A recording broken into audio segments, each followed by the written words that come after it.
Welcome to Books in Brief. Today, we're embarking on a deep dive into a truly revolutionary piece of literature. It doesn't just promise self-help, it actually proposes a profound evolutionary leap for the human race. We're talking about Eckhart Tolle's monumental work, A New Earth, Awakening to Your Life's Purpose. It's essentially a blueprint for transformation. I mean, it takes the fundamental mechanism that generates suffering, what Tolle calls the ego, and it just lays out a path. Yeah. A path to moving beyond all that self-created psychological drama and into a radically different state of consciousness. And what immediately grabs you is just the sheer scale of the vision. Tolle compares this potential human awakening to these huge inflection points in Earth's history. Like, think about the first flower appearing 114 million years ago. Oh, that's such a powerful image. It is, isn't it? Suddenly injecting color and scent into a plant kingdom that had been, purely green for eons. It was this massive leap. Or his other example, evolution moving from water to land. The first creatures grew legs, right, allowing them to walk. Right. But then some of their descendants, the birds, they grew wings. They didn't just get a little bit better at walking, they transcended it entirely. So Tolle is suggesting that this shift in human consciousness, this awakening, it's not just some nice idea, it's the critical next evolutionary step. It's like we need to grow wings when all we've ever known is crawling. We have to transcend our limitations. That's a huge idea, and it's deeply rooted, too. Tolle points out that really every ancient spiritual tradition has identified this core human flair. Hinduism calls the normal state of mind Maya, which is the veil of illusion. Right, and Buddhism has dukkha, this pervasive state of misery or unsatisfactoriness. Exactly. Even Christianity's concept of original sin. In the original Greek, it doesn't mean evil. It means missing the mark. So they're all pointing to the same kind of astonishing conclusion, that the normal state of the human mind actually contains this strong element of collective delusion. It's a shared low-grade madness. And the first, and maybe the biggest achievement for anyone, isn't to become enlightened. It's just to recognize that this deep-seated collective dysfunction exists inside you. Okay, let's unpack that dysfunction because it all centers on the ego. Tolle's definition is pretty simple. The ego is the illusory, mind-made self. And what drives it is that constant involuntary chatter he calls the voice in the head. Yeah, and the problem isn't thinking. Thinking is a fantastic tool. The problem is thinking without awareness. That voice is automatic, it's compulsive, and it's often just repetitive mental static. We are so identified with it. We truly believe that voice is us. And that becomes the central dilemma of human existence. We've all been there, lying awake at 3 in the morning and your mind is replaying some conversation from last week. Tolle tells this great story from his time in London that really brought this internal madness into focus for him. Oh, the London Tube story, yes. He was on the subway and saw this woman who was just loudly arguing with an imaginary person, just going on and on, asserting her position, airing all these grievances out loud. She's completely lost in it. And his first thought was, she is clearly insane. But then he had that critical, kind of scary realization. He realized his own mind's monologue, which was mostly anxiety and judgment instead of her anger, was different from hers only in degree, not in kind. If she was mad, then he was mad too.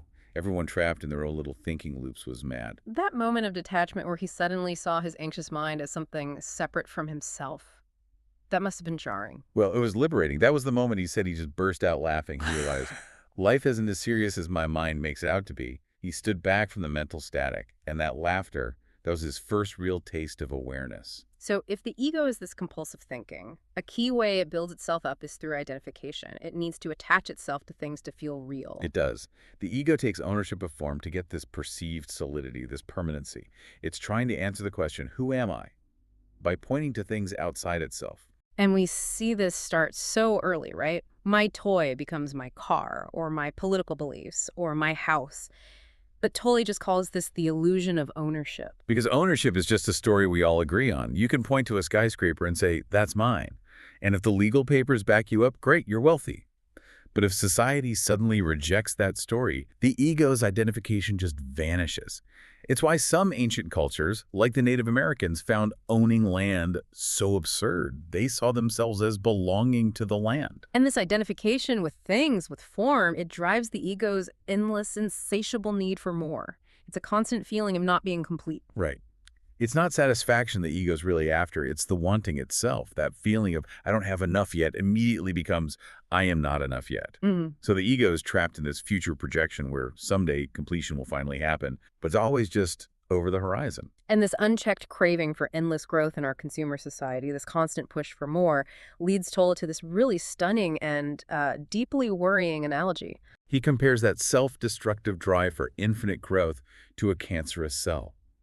The cell's only purpose is to multiply and consume, and it's completely unaware that by doing that, it's destroying the very host organism, the body that allows it to exist.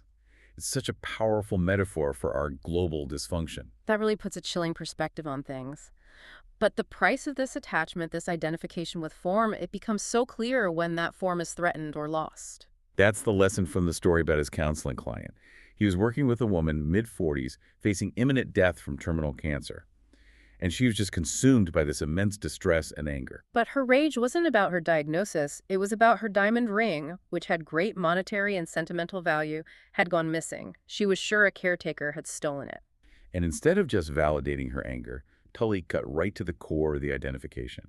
He simply asked her, has who you are become diminished by the loss of this object? Wow. That is such a precise clinical question. It forces you to look past the story, past the injustice, and right at the self. Precisely.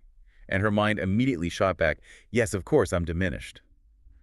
But when she was able to just step back, to yield to the question and feel her fundamental existence, her I amness, she realized the truth.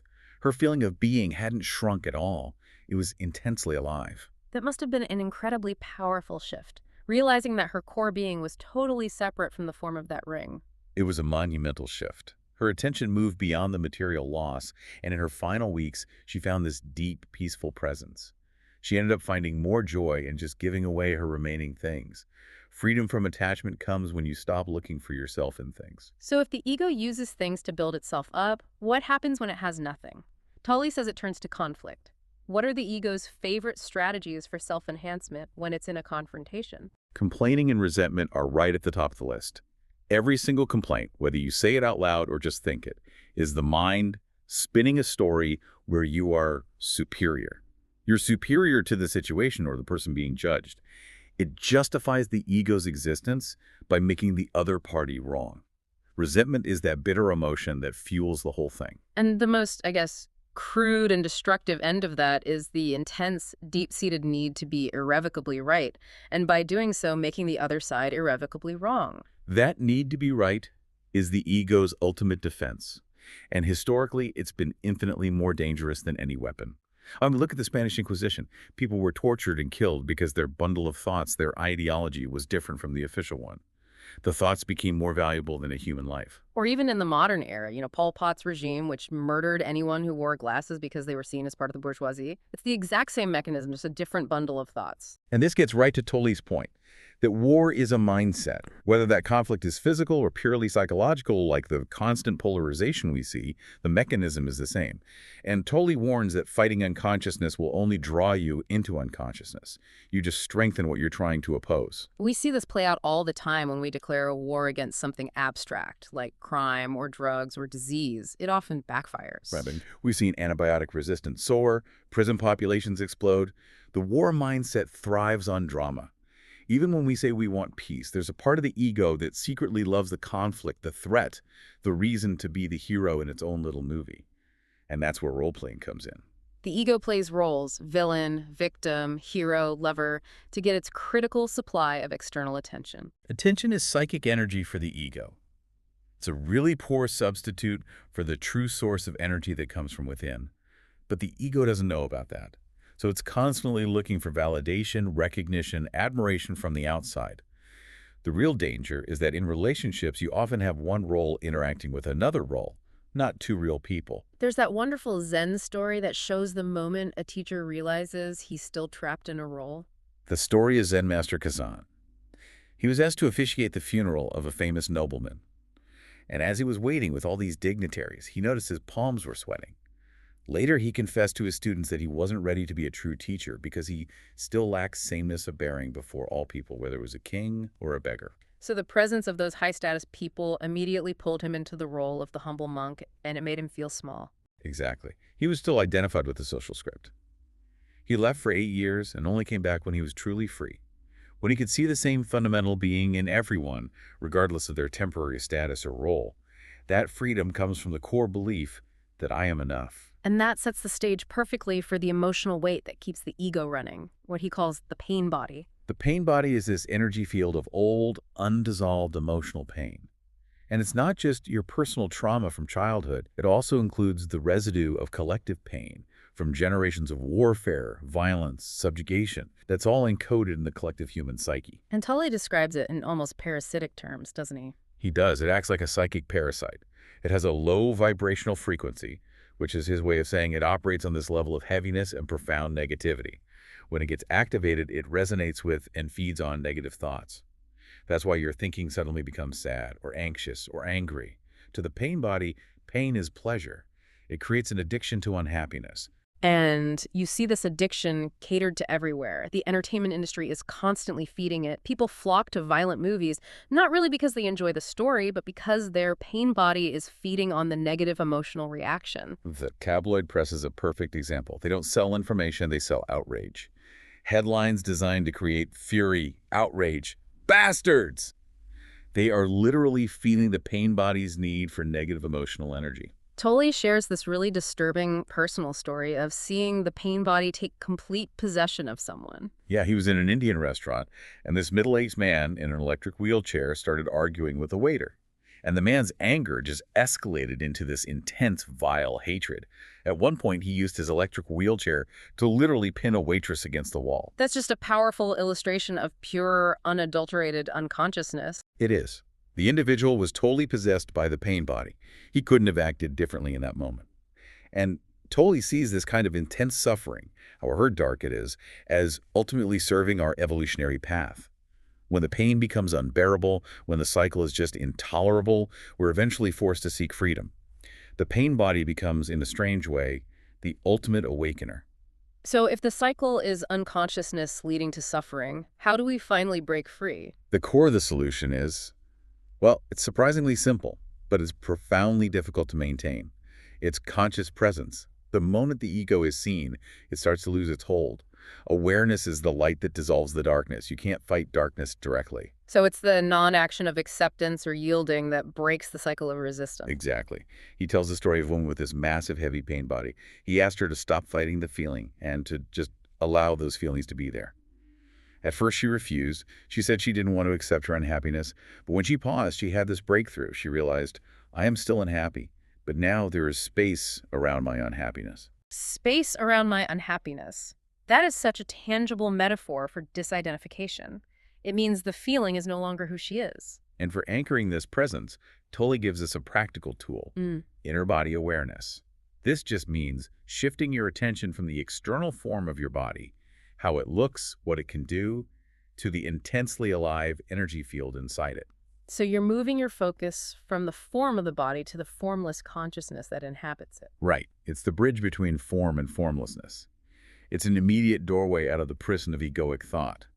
When your attention is rooted in that felt energy of aliveness, the compulsive voice in the head just quietens down. And this whole path is summarized by 3 essential non-actions: non-resistance, non-judgment, and non-attachment. And the idea of impermanence underpins all 3 of them. Tolle brings up that Sufi story of the king who was always swinging between euphoria and despair. The wise man gave him a ring, and on it was inscribed the phrase, "This too will pass." That one phrase just cuts through both the ego's identification with success and its resistance to failure. It does. It brings instant inner detachment. It lets you enjoy the forms of your life without the fear of loss. It gives you this higher vantage point. It's about choosing peace over drama. Which requires, monumental non-reactivity when you're challenged. Which is perfectly illustrated by the Zen master Hakuin. A pregnant teenage girl publicly slandered him, claiming he was the father. His reputation was ruined.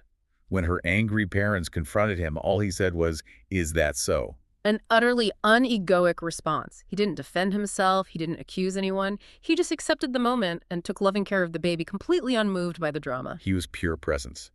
A year later, the mother confessed the real father was the butcher's boy. The parents came back horrified, apologizing profusely. Hakim just handed the baby back and again said, "Is that so?" No need to be right. No resentment. Just radical acceptance. So if the inner goal is awakening, how does Tolle redefine our larger purpose in life? He says life have an inner purpose and an outer purpose. The inner purpose is primary, to awaken and stay awake. The outer purpose is the doing your career, relationships, your mission. Aligning the two means bringing consciousness and quality into every single action you take. So true success isn't about some future ego-driven outcome. It's about the quality of the presence you bring to the step you're taking right now. Absolutely. And you see the ultimate power of this surrender in the story of Stephen Hawking. Tolle met him when he was already severely affected by his disease, paralyzed, emaciated, facing what looked like the most dreadful fate. It seems like the most radical limitation possible, the ultimate loss of form. But when their eyes met, Tolle saw no unhappiness. He just saw this profound state of surrender. Hawking had completely given up his resistance to his physical condition.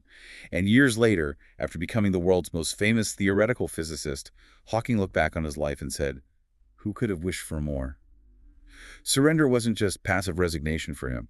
It was an active alignment with universal intelligence that let him achieve greatness. The awakening is the realization of presence, the new heaven, the awakened consciousness, and the new earth. It's outer reflection. They're not future states you have to achieve. They are arising within you right now, because nothing but this present moment can ever make us free. Thank you for listening. If you enjoyed this brief exploration of the book, feel free to like and subscribe to our YouTube channel for future episodes. New book insights are coming soon. See you next time.